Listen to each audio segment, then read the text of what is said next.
Olá, hoje o Ibra Studios faz um início de apresentação de alguns programas falando sobre cidades inteligentes. Com o apoio do Ibra Work, do Ibra China e da APEC, nós vamos conversar hoje com Acácio Miranda, secretário de Planejamento de Santo André, que é uma das cidades mais tecnológicas do país, e a gente queria ouvir um pouquinho do Acácio. Bem-vindo, Acácio. Mal, prazer estar com você, com os nossos amigos do Ibra Work, Ibra China. É sempre um prazer bater um papo sobre Smart Cities, especialmente com pessoas que eu gosto tanto quanto vocês. Obrigado, Acácio. Santo André, eu queria que você começasse falando um pouquinho sobre Santo André. Santo André está um pouco à frente de outras cidades do país com relação a... Eu acho que Santo André e São José dos Campos são as duas cidades que estão muito à frente das outras cidades, inclusive da capital, com relação a avanços tecnológicos para Smart Cities, para cidades inteligentes e com uma série de implementações. Eu queria que você começasse dando uma noção, por exemplo, das coisas diferentes de Santo André. Vamos lá, Mal. Primeiro, fazendo justiça. São José dos Campos e Santo André, no estado de São Paulo, são as duas principais cidades que carregam esse selo de Smart Cities. São José dos Campos um pouco à frente, porque São José começou essa implementação há 20 anos atrás. Mas no Brasil... Curitiba é a principal Smart City que nós temos. Curitiba recebeu, há coisa de 2-3 semanas atrás, um prêmio, inclusive em Barcelona. Santo André foi premiada, mas no Brasil, Curitiba ficou em primeiro lugar, depois São José e depois Santo André. E quando a gente fala sobre Smart City, a gente tem vários pontos a serem indicados, mas é importante a gente entender, Smart City é um conceito amplo que engloba uma série de ações. Não só ações tecnológicas, mas engloba ações que tenham como objetivo principal eficiência e transparência. A partir do momento que a gente usa a tecnologia para tornar a vida dos andreenses mais eficientes e tornar o acesso a tudo aquilo que diga respeito ao poder público mais transparente, nós estamos no caminho de uma Smart City. E aí, a partir disso, nós temos inúmeras ações. Uma primeira ação concreta, por exemplo, é a estruturação de fazendas fotovoltaicas. Nós estamos construindo a primeira cidade no Brasil que está estruturando 4 fazendas fotovoltaicas. Por quê? O poder público consome muita energia, nós temos inúmeras escolas, inúmeras unidades de saúde, o próprio Paço Municipal, e esse é um custo bastante grande. Então, nós estamos estruturando essas fazendas fotovoltaicas, todas elas autorreguladas. Então, há um hardware e um software que faz o controle de energia, absorção de energia, encaminhamento de energia e assim sucessivamente. Nós temos outras ações aí mais voltadas ao empreendedorismo. Santo André hoje tem um sistema, o VRE, onde você abre uma empresa em Santo André em 2 horas. Todo o encaminhamento de documentos, ele é feito eletronicamente. Há uma inteligência artificial que faz o checklist de todos esses documentos e você só conversará com uma pessoa se você tiver alguma incompatibilidade nesses documentos, para que a pessoa ligue e diga, olha, troque esse documento, ou, a depender da atividade, se for uma atividade de risco e assim sucessivamente, é óbvio que há necessidade da análise de uma pessoa, porque aí certos raciocínios, certas circunstâncias dependem, obviamente, de um homem, de uma mulher, para analisar aquilo. Em segundo lugar, hoje, as obras. Hoje nós temos um sistema, o Acto, onde todos os documentos também são encaminhados eletronicamente, inclusive a planta é analisada eletronicamente, então nós temos uma celeridade muito maior. Eu vou dar um exemplo, um supermercado de 300 mil metros quadrados que foi inaugurado recentemente, nós licenciamos do protocolo a emissão do alvará em 15 dias. E não é porque era um case importante para a cidade. É uma regra, é uma constância que nós temos em Santo André a partir da utilização desse conceito de Smart City. E aí a gente tem uma série de outras coisas também, aqueles sinais de trânsito inteligentes que levam em consideração a quantidade e o fluxo de veículos, já sabe o horário, ele vai calculando com inteligência artificial. Nós temos os bueiros inteligentes que nos avisam quando há um fluxo, há um volume maior de produtos ali depositados nele. Então é uma série de ações que tornam Santo André uma Smart City. Você trouxe algumas implementações aí que me deixaram curioso. Me deixou um pouco curioso. Por exemplo, uma das coisas que você falou foi a parte da celeridade da abertura das empresas e da análise de plantas. Tá. Tem uma necessidade muito grande, antes da implementação das ações, de um preparo administrativo e jurídico dentro da cidade. Um exemplo. Cidade de São Paulo, nós fomos subprefeitos aqui na cidade de São Paulo, e eu lembro quando eu estava como subprefeito de Itaquera, o nosso software de receber a documentação para os licenciamentos não cabia planta.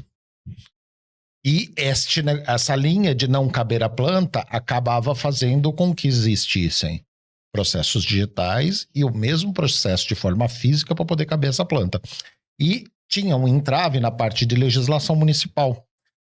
A parte de implementação de controles, de controles legais para isso, e as mudanças administrativas e de lei orgânica do município, é um negócio muito grande, Cássio? Muito.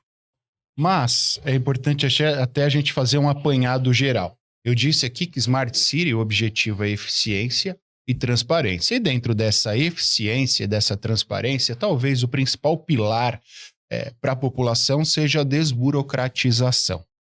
E para a gente desburocratizar, e você bem citou o case de São Paulo, não basta a gente criar mecanismos, ferramentas para tornar aquele serviço mais célere. A gente tem uma burocracia interna também, uma série de regras e leis a serem observadas pelo gestor público e também precisam ser superadas dentro dessa linha de Smart City.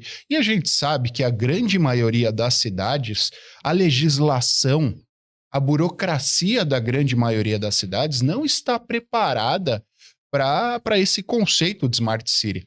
Você citou subprefeitura, período que eu fui subprefeito de Pinheiros, eu não esqueço. Eu posso até citar aqui Google e Facebook. São duas empresas que estão sediadas na área da subprefeitura de Pinheiros. E quando eles foram licenciar atividade nos prédios onde estão, aqueles comuniques vão e voltam, e era até difícil explicar. O diretor do Google marcou com o subprefeito porque ele não entendia essa quantidade de documento que vai e volta. Olha, a assinatura tem que estar no canto direito, não no canto esquerdo. Se está no canto esquerdo, tem que volta. Para eles é muito difícil. E eu tinha que sentar para o cara e explicar. Falar, olha, aqui nós temos inúmeras amarras, não é má vontade. Tenho certeza que do porteiro ao subprefeito, todo mundo quer tornar isso o mais célere possível e quer que o Google e o Facebook estejam aqui. Mas nós estamos vinculados a uma série de legislações, a uma série de regras administrativas que, se nós deixarmos de observar, nós seremos responsabilizados. Ninguém, e você e eu somos testemunhas disso, ninguém sai do poder público ileso. Infelizmente, por mais boa vontade que você tenha, ninguém sai ileso. Também por atropelo de alguns mecanismos. A Controladoria do município de São Paulo, ela é muito eficiente, sim, mas ela deveria ter sido criada depois que fosse criado alguns cargos que permitissem ao gestor público desenvolver. Por exemplo, o cargo de contador é essencial em toda administração pública e não tem na cidade de São Paulo quase contador no serviço público. Mas aí eu ia até chegar nesse ponto dos órgãos de controle, mas aí é um problema que a gente tem na gestão pública, né? A gente sempre quer resolver pelo final e não pelo começo, né? Mas enfim, eu acho que eu ia chegar nesse ponto porque antes a gente tem que quebrar uma cultura. E essa cultura tem que ser quebrada internamente, tem que ser quebrada nos órgãos de controle. Quando a gente olha para muitos dos órgãos de controle, tribunais de contas, até o próprio Ministério Público, eles também eles cobram eficiência, cobram transparência, mas eles fazem isso apegados àquelas regras burocráticas, e não a uma visão diferente, a uma visão modernista ou uma visão futurista. E é uma das dificuldades que o gestor público tem. Eu brinquei que a gente não sai ileso, mas é uma brincadeira até triste, porque ninguém sai ileso da administração pública por conta dos órgãos de controle. E eu acho que há uma outra dificuldade, porque o gestor público quer implementar a Smart City, quer quebrar essas regras burocráticas. E os órgãos de controle deveriam sentar à mesa junto para que sejam alcançadas, para que sejam propostas alternativas. Olha, a gente quer instalar um sistema de desburocratizar para analisar uma planta, por exemplo, mas o órgão de controle tem que sentar junto com a gente para propor alternativas, para depois ele não participa do processo, quando chega o resultado ele vai lá e bate, olha, por que você mudou a assinatura do lado esquerdo para o lado direito? Por que você aboliu a rúbrica e só deixou a assinatura no final? E aí entram as porradas, entram as pancadas. Em Santo André a gente teve essa preocupação, e aqui eu faço justiça, primeiro porque o Ministério Público, especialmente aquele Ministério Público que cuida de direitos difusos e coletivos, Santo André é uma entrância final, mas são promotores que acabaram de ser transferidos para a entrância final, então tem uma cabeça diferente, já tem uma cabeça voltada para as Smart Cities, e também porque o Tribunal de Contas lá, o Tribunal de Contas do Estado, sempre se mostrou muito receptivo. Quando foram instituídas essas políticas, normalmente o procurador-geral, o secretário de Justiça e o secretário responsável pela implementação da política pública punham uma pastinha lá no braço, embaixo do braço, batiam lá na Rangel Pestana as portas do Tribunal de Contas do Estado e explicavam, olha, está acontecendo isso, está acontecendo aquilo, a gente quer instituir isso por isso, a gente quer instituir isso por aquilo, e obviamente também era feita a lição de casa na Câmara dos Vereadores, para que a gente instituísse legislações que amparassem essas políticas públicas, essas Smart Cities. Em Santo André, vocês têm uma coisa que muitos dos municípios não têm. Vocês têm a genialidade do Paulo Serra, que é um jovem que tem um trânsito e tem um pensamento muito além do que é o pensamento dos burocratas políticos que nós geralmente temos em outras idades. Eu acompanhei algumas linhas do Paulo Serra dentro de algumas de problemas que ele acabou dando soluções muito legais. Essa parte das usinas fotovoltaicas é um negócio sensacional. Ele tem um carinho muito grande pelos veículos elétricos. Sim. Mas como adaptar, por exemplo, os veículos elétricos? Muitos dos prédios em áreas que comprariam veículos elétricos, tem alguns prédios mais antigos que não tem tomada, tá? Sim, compatível no estacionamento. E para evitar as puxadas de tomada pelo lado de fora para entrar dentro da janela, já vi isso em um condomínio, uma extensão zona entrando por dentro da janela, porque não tem a parte do estacionamento de muitos prédios, tem a parte de escoamento, que a lavagem é feita pelos funcionários com vassoura e tem ralo. Agora, a parte de conexão, não. Vai ter que se fazer um trabalho muito, muito grande para poder se assimilar a essas novas tecnologias. Sim. Eu brinco que o poder público, quando não atrapalha, já está fazendo bastante coisa. Em relação ao carro elétrico, e você citou um case que é a menina dos olhos dele. Ele gosta, ele tem carro elétrico, ele é entusiasta do tema. A gente tem duas alternativas hoje, e que no meu entendimento são duas alternativas bem razoáveis. Primeiro, neste momento, a Secretaria de Planejamento, inclusive, capitaneia a reformulação do plano diretor. Óbvio que a gente faz um plano diretor de 10 anos para frente. Em 10 anos, a nossa sociedade vai ter mudado muito. E é constante essa mudança. É até uma piada, esse final de semana eu vou fazer uma palestra para jovens do partido, e é verdade, daqui 10 anos nós teremos inúmeras profissões que hoje sequer existem. Então a sociedade, a cidade daqui 10 anos vai ser outra. Então, quando a gente constrói um plano diretor pensando nos próximos 10 anos, a gente tem que dar os mecanismos necessários para que a cidade se adeque às necessidades da sociedade. Primeiro, vaga elétrica em prédio. O custo é muito grande para que tenha cada morador tenha a sua vaga elétrica. Seria o cenário ideal, mas não é possível.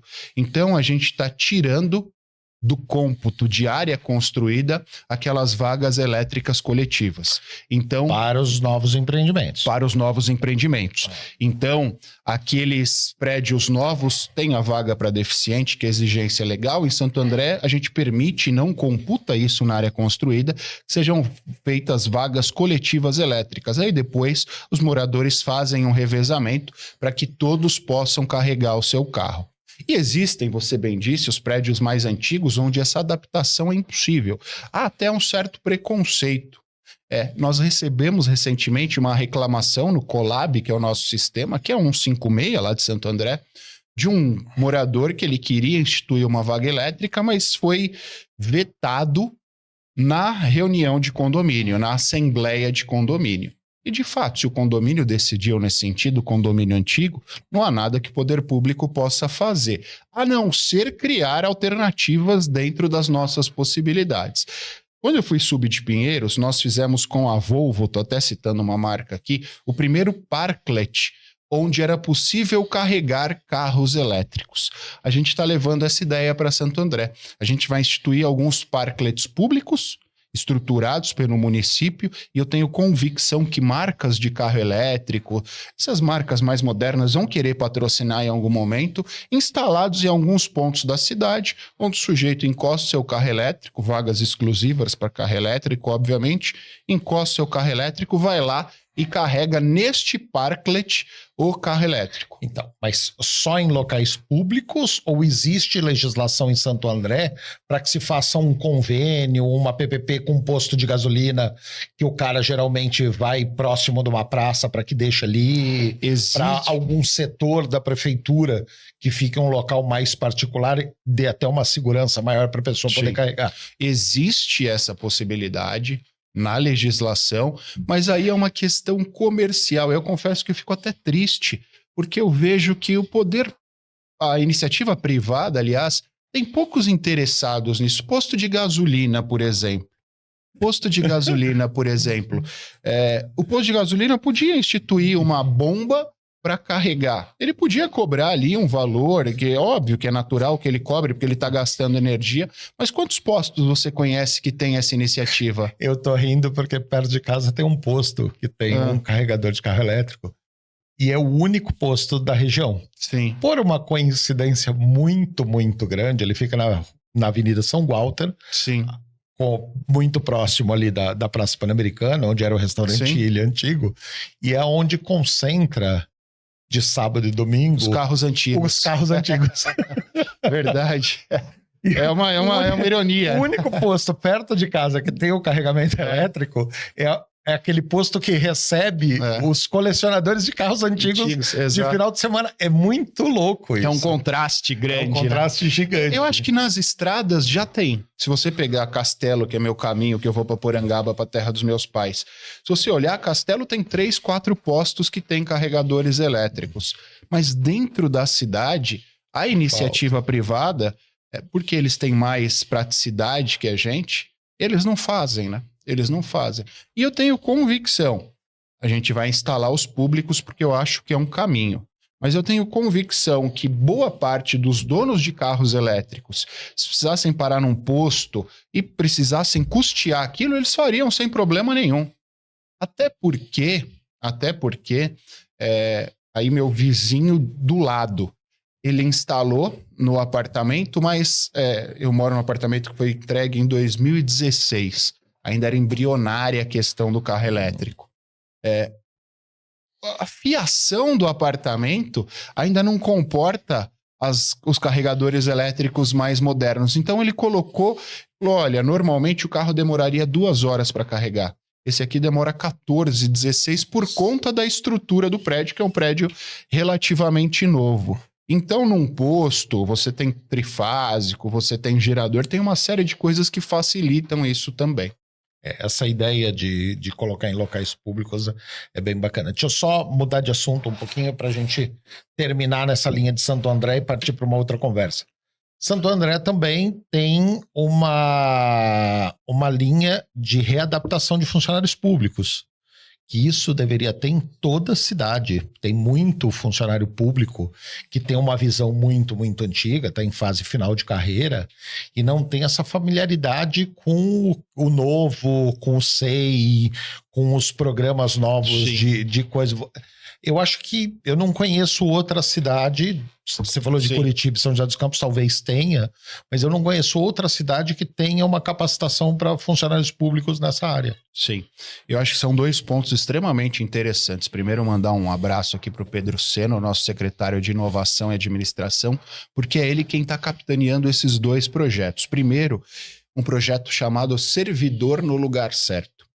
Todos os servidores da prefeitura tiveram a possibilidade de se cadastrar, de fazer um cadastro, indicando o lugar onde eles gostariam de trabalhar. Óbvio que a gente leva em conta peculiaridades da administração. Mas a gente sabe, diante disso, que há servidores que ao longo do tempo foram sendo absorvidos e hoje já não se sentem úteis. E aquilo faz mal para a pessoa, faz mal para o ego da pessoa. Então ela indica aonde ela quer trabalhar e, em sendo possível, vários servidores foram removidos. Em segundo lugar, foi instituída no ano passado ou retrasado, vou errar a data exata, a Escola de Governo da Prefeitura de Santo André. E uma escola instituída com estrutura, porque a gente sabe que prefeituras instituem escolas de governo, mas está só lá no papel, há uma sala fechada e nada concreto. Em Santo André, nós adotamos uma sistemática diferente. Ela não tem o espaço físico propriamente, mas ela tem um diretor, ela tem funcionários que atuam constantemente. E, dentre as diversas iniciativas da Escola de Governo, uma delas é a formação. E eu digo formação, eu não digo nem atualização, porque atualização eu acho que nesse contexto é um termo que não combina. Mas a formação dos servidores, para que eles entendam o conceito de Smart City, para que eles entendam os novos sistemas implementados pela prefeitura, para que eles aprendam a usar essas novas ferramentas utilizadas pela prefeitura, para que eles principalmente entendam a importância dessas ferramentas, porque a gente sabe, e acho que o SEI foi um exemplo disso, a gente pode falar aqui, às vezes são implementadas essas ferramentas goela abaixo e o servidor não entende o uso da ferramenta, não tem familiaridade e às vezes ele se sente obsoleto, ele se sente substituído pela ferramenta. Ninguém ensinou ele a usar e ninguém ensinou para ele a importância daquela ferramenta. Em Santo André a gente tem essa concepção, a ferramenta vem por isso, isso, isso, você continuará sendo útil por isso, isso, isso, por isso que a gente quer que você entenda a ferramenta e, se possível, você indique melhorias nessa ferramenta para que a gente adapte a ferramenta às nossas necessidades. Afinal, ninguém melhor do que você, servidor que está aqui há 40, 30, 20 anos, para entender quais são as necessidades da prefeitura. E tem um segundo ponto nessa escola de governo, que aí eu acho que é uma inovação. A gente toca lá um projeto que é o Santo André 500 anos. A gente fez o primeiro concurso de servidores que foram aprovados nesse concurso, mas eles foram aprovados nesse concurso e há uma segunda fase, que são 3 anos. Santo André, a gente tem uma faculdade municipal, a Fundação Santo André. Nós estruturamos para esses servidores um curso de gestão pública. Então, o cara é aprovado no concurso, numa primeira fase. A segunda fase, 3 anos, ele de manhã cursa gestão pública na nossa faculdade municipal e à tarde trabalha em diversos setores da prefeitura. E ao longo desses 3 anos ele vai rodar todos os setores da prefeitura, para que ele entenda a gestão de forma transversal e ao final dos 3 anos ele indique qual é o setor que ele prefere trabalhar, mas ele, trabalhando nesse setor, ele terá constante diálogo com os outros setores da prefeitura. Ele vai ser um embaixador daquele setor e vai ser um facilitador daquele setor com os demais setores da prefeitura. Nada como um prefeito jovem e com visão. Só ilustrando uma das coisas que você falou, nós vivemos situações diferentes como subprefeitos. Eu, quando cheguei em Itaquera, eu tinha 500 e poucos funcionários. Hoje, Itaquera tem 160 funcionários concursados.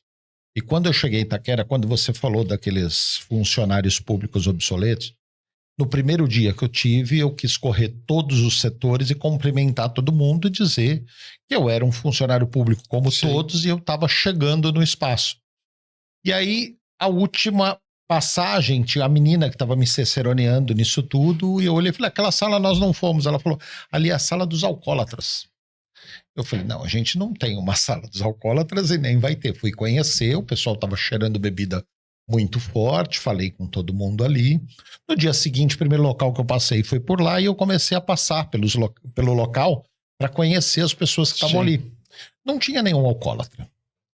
Tinha profissionais de máquinas que já não existem mais no poder público municipal. Tinha motoristas, que toda a frota foi terceirizada e os motoristas foram colocados naquela sala.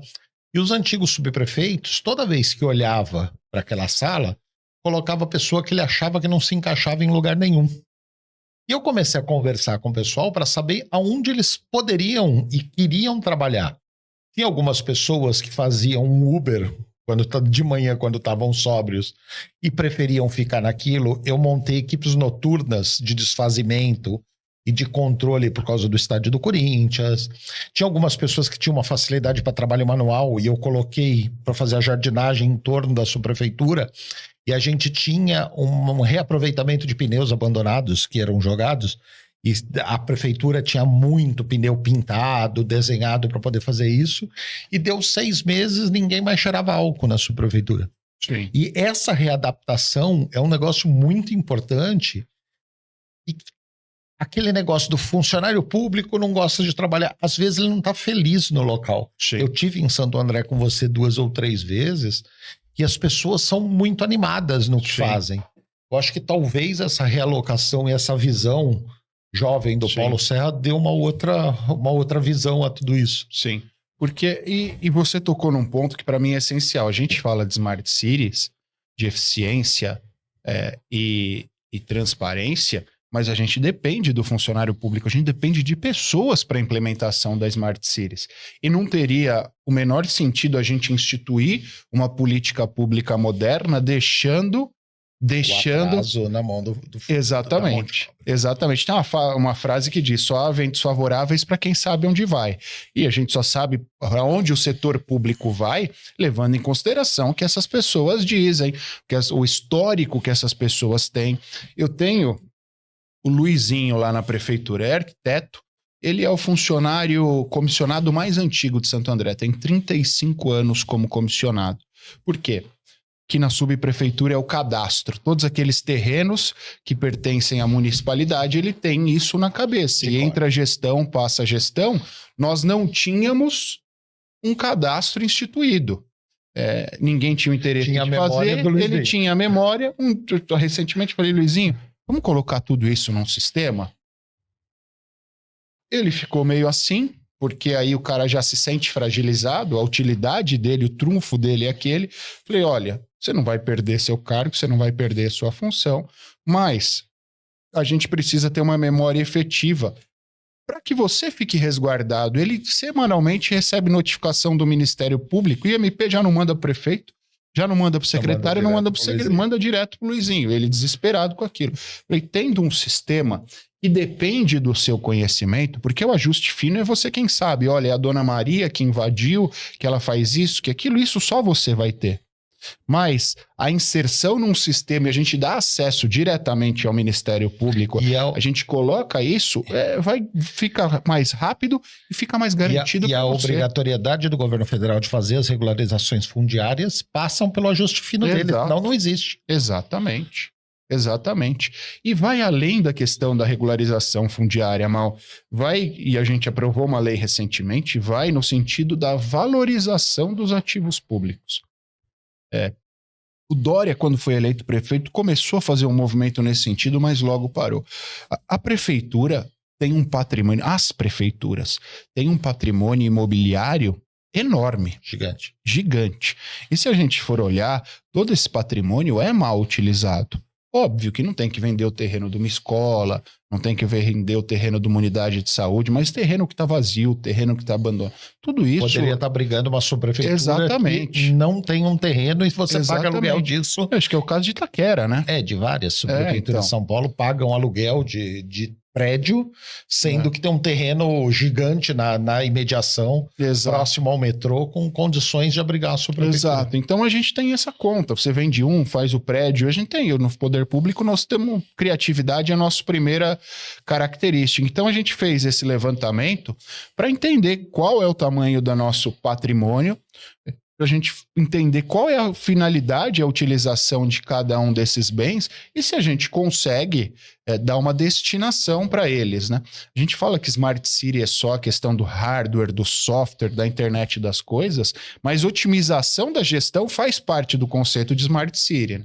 Bom, então deixa eu já aproveitar o seu conhecimento dentro dessa linha de gestão para vir um pouco para a cidade de São Paulo. Sim. Tá? O Ibrachina, a APEC, eles estão com um trabalho de parceria de toda a revitalização ali do Centro Velho de São Paulo, em volta do mercado municipal, que tem feito o processo de revitalização do mercado foi sensacional, e eles estão mudando toda a região numa adaptação de Smart Cities ali para poder fazer um trabalho bem bacana.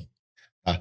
Você já foi subprefeito de São Paulo, você já foi o secretário que cuidou de toda a parte de coleta e limpeza, que ali tem um problema muito sério, principalmente com o pessoal que vende coco em caminhões na Avenida do Estado, no Parque Dom Pedro.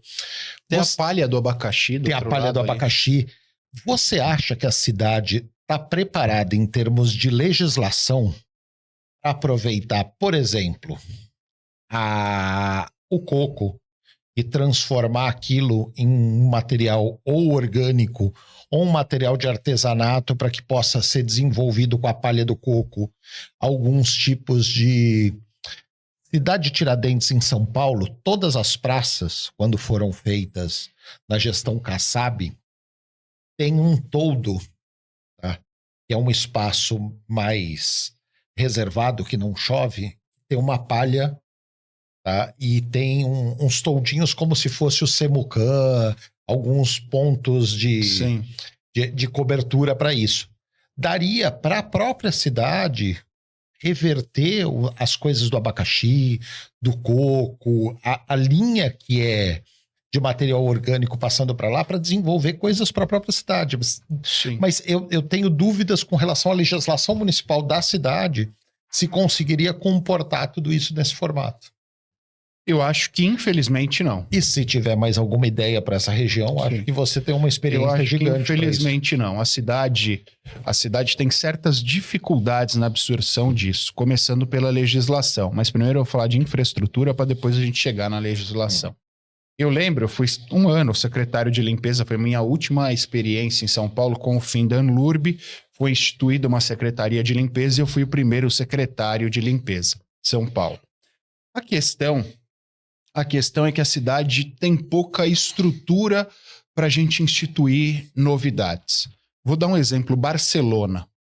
Barcelona, até começo da década de 90, era uma cidade muito parecida com São Paulo, inclusive com os problemas que São Paulo tem. Na década de 90, por conta das Olimpíadas, e Barcelona é a cidade mais inteligente do mundo, inclusive, diga-se de passagem, durante as Olimpíadas, eles aproveitaram uma oportunidade para acabar, em tese, ou pelo menos para mitigar os problemas que Barcelona tinha. E Barcelona, da década de 90 para cá, mudou. E Barcelona tem um sistema de lixo que, para mim, é o mais legal. O lixo não é... A gente tem um problema com lixo externo. Porque aí o catador vai lá, rasga, joga no chão. Barcelona, o lixo é subterrâneo. Você joga ele no chão, a cesta do lixo, o cesto do lixo está no chão, então você joga na altura do chão, e Barcelona tem uns perímetros que ele é levado a vácuo, ninguém precisa ir abrir aquilo e tirar. Faria Lima com Rebouças tem uma coisa parecida. Mais ou menos. Você joga e ele vai para um ponto de coleta.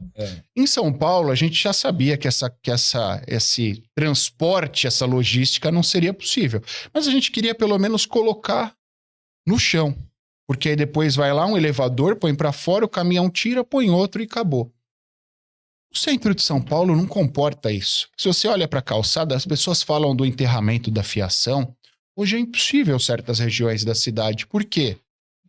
Você tem que fazer obra. Aí você começa a cavar, tem gás, tem esgoto, tem uma série de coisas naquela calçada que não permitem isso.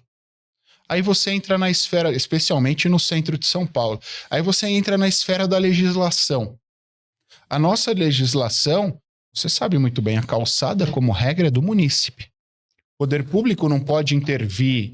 Óbvio que tem uma série de princípios, uma série de coisas, mas a rigor, a legislação fala que é do munícipe e o poder público não tem ingerência de mexer naquilo, a não ser que exista uma irregularidade. Você pode multar, mas você não pode consertar. Então, isso torna difícil você mexer ali no centro. Tem um segundo ponto que também é carência de legislação, que é uma PPP, por exemplo. Você transfere ao munícipe a possibilidade dele consertar aquele entorno e você dá benefício.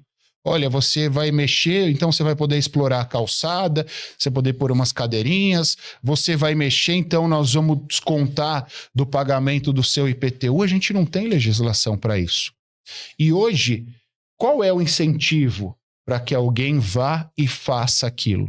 As únicas pessoas que se comprometem a isso são os vizinhos que têm tanto problema que o cara fica de saco cheio daquilo e fala, pô, a única solução é eu, já que o poder público não vai resolver, eu, iniciativa privada, custear para resolver o meu problema. O cara não faz pensando em reverter em prol da população. Não. Em alguns casos gera renda. Ali naquele entorno naquele contexto gera renda. Se gera renda, o poder público já tem um incentivo. E se gera renda para o poder público, nesse contexto também gera, aliás, a iniciativa privada tem um incentivo.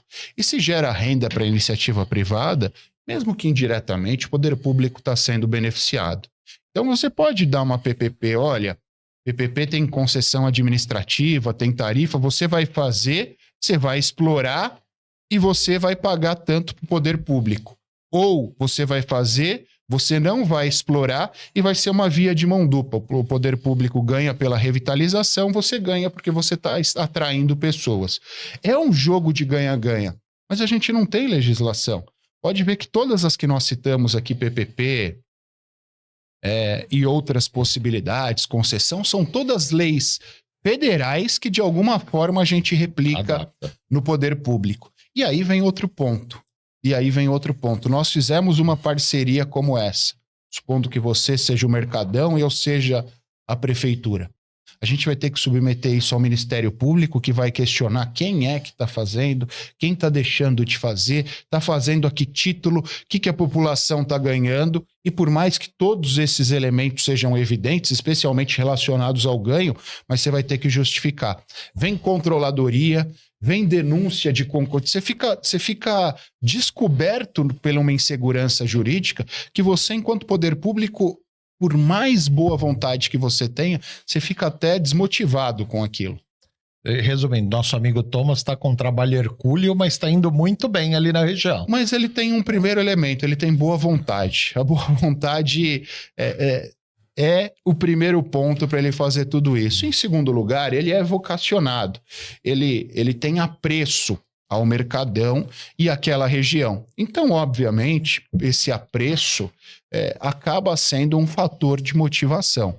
Mas eu confesso a você que no lugar dele, olhando para todo esse novelo, para todo esse fio que ele tem que desencapar, é difícil, não é das tarefas mais fáceis, não. E o que está sendo feito está indo muito bem. Sem dúvida. Bom, deixa eu aproveitar que você citou Barcelona como uma das cidades como a cidade mais tecnológica do mundo. Já entrar numa provocaçãozinha aqui para a gente poder entrar no nosso último assunto, que eu acho que é um assunto que está correndo todos os veículos de comunicação aqui. Sim. E hoje, talvez na Jovem Pan à tarde, que você tem dois horários, você acaba entrando nisso. Você falou de Barcelona.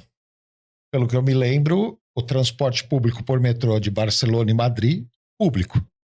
Nova York, Moscou, Londres, e aqui tem toda uma linha em torno de privatização da parte de transporte, de outras partes mais essenciais. Sim. E a principal discussão que está tendo, vou aproveitar também a sua experiência como gestor do consórcio do ABC, tá? É a tarifa zero. São Caetano acho que tem tarifa zero, Santo André e São Bernardo não. Em São Paulo existe uma proposta de tarifa zero, tá? E essa semana começou a se vincular a possibilidade de passar ou só no domingo ou de madrugada. E o que ninguém fala, e o que está todo mundo aí muito preocupado com isso, é que ninguém fala porque se a tarifa zero for só do sistema de ônibus da capital, o metrô quebra.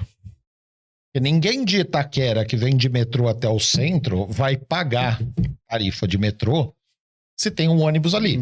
Então, a proposta de fazer de madrugada, porque o metrô não funciona de madrugada, daria uma melhorada. Não sei se o custo poderia ser atraente para a cidade de São Paulo, mas daria uma melhorada para quem trabalha à noite, mas a um custo muito gigantesco. E domingo também tem uma frequência de metrô muito, muito baixa. Tá? É possível se implementar uma tarifa zero em ônibus em São Paulo sem ter esse conjunto de ônibus e trem? Porque a cidade que implementou não tem essa linha. Década de 90 eu lembro que eu ia muito para Santo André, pegava o trem na Lapa, descia, ia até Santo André. Agora, é muito longe. Você tendo as linhas mais perto com o corredor, ou tem uma parceria de ser zero para tudo, ou se você privatizar o metrô, que não dá para ser zero, porque ele vai visar renda, o que nenhuma cidade importante do mundo tem, dá uma complicada aí nesse sistema de transporte, não dá? 3 pontos, Mal. Primeiro, a tarifa zero, no meu entendimento, ela em São Paulo ela não seria razoável por uma questão orçamentária. Hoje, a Prefeitura de São Paulo vive uma exceção em termos orçamentários e financeiros. Hoje a prefeitura é superavitária, tem dinheiro em caixa, muito dinheiro em caixa. Mas, quantos anos de prefeitura você tem? Quantos anos de prefeitura 35. De São Paulo eu tive? Aposto que 32 desses seus 35 anos de prefeitura foram com uma prefeitura deficitária. Foi. Historicamente, a prefeitura é deficitária. Na gestão do Kassab foi uma situação excepcional, que nós tivemos ali um boom orçamentário, e agora também. Então, são situações excepcionais. Não adianta a gente medir a cidade com um recorte pequeno e que não condiz com o histórico. Eu acho que quem institui a tarifa zero, a gestão pública, a prefeitura vira refém da tarifa zero. E a tarifa nunca mais deixará de ser zero. Isso pode quebrar a cidade daqui 10, 20, 30 anos, a depender das nossas circunstâncias econômicas. Em segundo lugar, quando você leva em consideração o recorte de São Caetano é uma cidade consolidada. São Caetano do país. É o melhor em termos de DH. Mas por quê? Ela é toda consolidada, ela é pequena. Em área territorial. Exato, e salvo engano, ela tem 30 linhas de ônibus, o fluxo é muito pequeno. E o óbvio que a tarifa zero é exclusiva para quem é de São Caetano. Se você for olhar uma cidade que tem o melhor IDH do país, a quantidade de pessoas que usam o transporte público diariamente é muito pequena. Então, óbvio que essa conta acaba fechando. Em termos orçamentários, São Caetano tem uma situação excelente há muitos anos. É uma cidade pequena, com IDH alto, toda ela estruturada. Então, o dinheiro que vem Petrobras e da GM ali, Casas Bahia hoje menos, mas essa arrecadação gigante comporta certas coisas. É o caso de Barueri, por exemplo, é que Barueri não é tão consolidada quanto São Caetano. Mas, enfim, então é uma situação excepcional. Em terceiro lugar, nosso transporte público é integrado. Não à toa existe a tarifa de integração. Não dá para você instituir a tarifa zero no transporte público municipal, que é ônibus, e você não instituir na CPTM ou no metrô. Primeiro, porque você quebra a CPTM e o metrô. Segundo, porque você cria também, você acaba elitizando ainda mais a CPTM e o metrô. Em terceiro lugar, porque você vai criar um fluxo maior. As pessoas que hoje estão no metrô vão para o ônibus, você vai precisar colocar mais ônibus, colocar mais carros, você vai criar mais trânsito. Imagina você, o tanto de pessoas que vêm da linha Corinthians-Itaquera até a Barra Funda, até a Sé diariamente. Se essas pessoas fossem colocadas, cada vagão é um ônibus. Quantos ônibus nós teríamos? Você vai colapsar o sistema de transporte. Então, isso obviamente é um fator que desagrava. No que diz respeito à tarifa do metrô, mesmo essas novas linhas PPP, a PPP ela é uma concessão e a PPP é patrocinada ou paga mediante tarifa. O que é PPP patrocinada? É gratuito para o munícipe ou está embutido em algum imposto, alguma taxa, ele não paga tarifa ali na hora e o poder público custeia o parceiro privado. E tem a PPP patrocinada por tarifa, onde o munícipe, o usuário, né, vai lá e paga aquele serviço. O nosso metrô, os nossos metrôs, essas PPPs estão sendo instituídas mediante tarifa.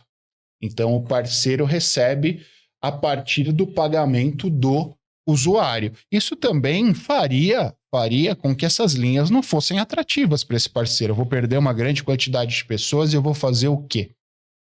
E aí, pensando um último ponto, que talvez é o mais complexo, mais difícil, pensando na privatização, na concessão. Acho que privatização é um termo que ficou meio marginalizado. Acho que concessão é um termo melhor. Existem concessões que funcionam, serviços que são compatíveis, serviços que não são compatíveis. Serviços que não são compatíveis. E eu acho que é isso que a gente precisa olhar. O transporte, o metrô, todas as vezes que nós temos uma greve, vem essa narrativa. Olha, as linhas que são privadas não param. Tudo bem, mas a gente precisa entender também o contexto. Mas ganham muito mais em retorno financeiro do que as linhas que são públicas. Exato. Segundo lugar, o nosso metrô... E pagam menos para os funcionários e dispensaram um terço da quantidade de funcionários. O metrô, a CPTM, eu não sei a situação, mas o metrô é um case de sucesso enquanto empresa pública. Muito. Nosso metrô hoje vem de conhecimento. Hoje o nosso metrô faz projetos, não sei se você sabe disso, o metrô de Quito, de outras cidades da América Latina, são os técnicos do nosso metrô. O nosso metrô venceu a licitação, venceu uma concorrência e a gente que faz projeto executivo. Então a gente está vendendo o nosso conhecimento de uma empresa pública, de uma sociedade de economia mista que não é tão valorizada, que está levando técnicos para outras cidades, inclusive cidades de primeiro mundo, para ensinar como a gente faz aqui. Porque a gente tem um case, a quantidade de pessoas, uma série de coisas que nenhum lugar do mundo tem. A gente fala de Nova York, por exemplo, a gente fala de Barcelona, Londres, até Buenos Aires, eles têm muito mais linhas do que a gente. Começaram muito junto antes. Conosco. Não, muitos deles começaram conosco. Moscou começou junto. Mas esses cases aí começaram antes, né? Começaram... Pra você ter uma ideia, Londres, o metrô era público, na década de 40 virou privado, em 88 eles restatizaram o metrô. Então tem algumas peculiaridades, e todo problema complexo tem uma solução fácil e errada. Essa é uma dessas complexidades. A gente precisa analisar, vai privatizar? Se mostrarem que financeiramente, economicamente é bom para o governo do estado e para a população, a gente tem que levar a população sempre nesse cálculo, eu acho válido. Mas a gente precisa preservar essa estrutura de funcionalismo, essa capacidade de funcionalismo que hoje é levada para outros lugares. E tem um segundo ponto. Linha laranja, que é a linha das universidades, né, que vai da Lapa ali da Santa... Não, a Santa Marina é uma das paradas, mas ela vai... Agora eu não lembro o trajeto, eu sei que da Santa Marina a Brasilândia ali. É a iniciativa privada que está fazendo, mas são os técnicos do metrô que projetaram toda a linha. A linha 20, que é a linha rosa, que vai da Santa Marina ao ABC lá para minha região, ela vai ser custeada pela iniciativa privada? Vai. Mas as reuniões que eu faço constantemente são com os técnicos do metrô. Então a gente tem que ponderar tudo isso. Bom, Cássio, o papo bom passa rápido, né? Então eu queria agradecer a sua presença, Queria que você desse umas palavras finais aí. Vamos ter que te convidar outras vezes, porque tem uma série de outros assuntos aí que eu queria saber como é que tá Santo André com relação à parte de multa e fiscalização da Enel, por exemplo, porque aqui a gente não tem condição de dar multa por causa do contrato que foi assinado, e mais uma série de outras coisas que a gente vai ter que fazer uma segunda lá para frente desse bate-papo. Queria que você desse uma encerrada para eu poder encerrar esse papo, que foi bem legal, eu acho que bastante produtivo, e o pessoal conseguiu entender bem a parte de Smart Cities. Mal, primeiro agradecer, é o que você falou, é um tema instigante, é um tema grande. Nós passaríamos aqui 8 horas falando sobre Smart Cities, sobre as mazelas da gestão pública. Primeiro, porque tem bastante coisa. Segundo, porque a gente gosta, né? São temas verdade. Que nós gostamos, então a gente vai desenvolvendo. Então, fica o agradecimento, estou sempre à disposição, você é um amigo. Então é mais agradável ainda bater um papo com um amigo. Obrigado. E um abraço para todos do Ibra China, do Ibra Work, em especial para o Thomas, meu irmãozão também. Bom, e com o apoio de Ibra Work, Ibra China, APEC e do nosso Ibra Studios, nós estamos encerrando aqui esse papo com a Cássio Miranda, secretário de Planejamento de Santo André. Muito obrigado a todos.